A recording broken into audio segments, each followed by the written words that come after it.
Every single semi-automatic on the planet today can all trace their roots back to this weapon. It's the first of its kind on the planet. This is behind the barrel with the Borchardt C93.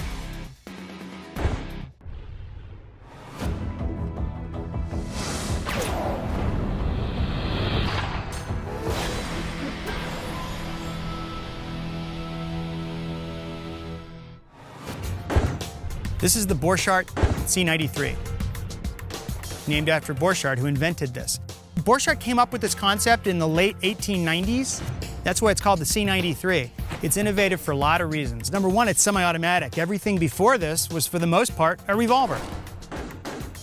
Number two, Borchardt invented the magazine with a spring.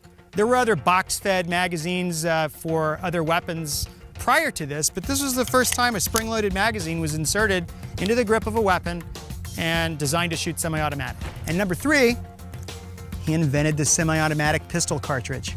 It didn't exist before this weapon because there was no need. There were a couple of drawbacks that kept this weapon from just taking off on its own and becoming commercially successful. They only made 5,000. Number one, it was a little off balance. You've got this huge spring mechanism, which was necessary for the weapon to function. And number two, the pistol grip extends down straight, where anybody who shot at pistols knows that this is really not very ergodynamic. And number three, it was very expensive to make. It was sort of like the Luger. Incidentally, the Luger came just a few years after this. Luger worked with Borchardt. Looks very much like a Luger, doesn't it? Who cares about the problems? It was the first of its type. It was the first semi-automatic pistol. And if you look at any pistol today, if you look at the Glock, Beretta, SIG, they all have design elements that this weapon incorporate.